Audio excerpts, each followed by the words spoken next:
Doncs aquest any és l'any europeu de la pobresa i l'exclusió social i com és habitual a les escoles d'estil d'Unió Democràtica doncs treballem aquest tema que a més és molt i molt oportú perquè a la nostra societat, també a tota Europa però concretament a Catalunya, doncs la situació de pobresa existeix i a més malauradament està a l'ordre del dia de tothom.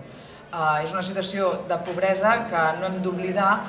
que ve marcada per la situació de crisi econòmica actual, però que també a més s'ajunta amb tota aquella pobresa i exclusió social que pateixen moltes persones, però des d'una perspectiva més estructural. És a dir, s'ajunten dues pobreses. I a més hem de ser molt conscients que hi ha molts factors de vulnerabilitat que poden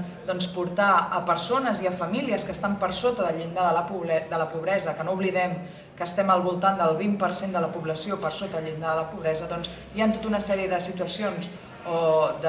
d'indicadors de vulnerabilitat sobre els que hem de treballar per tal d'intentar minimitzar aquest índex de pobresa, perquè darrere d'aquest percentatge hi ha persones i famílies que pateixen dia rere dia per arribar a final de mes i que tenen tota una problemàtica social a solucionar cadascun dels dies i que per tant per ells és un repte. I la societat hem d'entendre que la pobresa és de tots i no només d'aquells que la pateixen.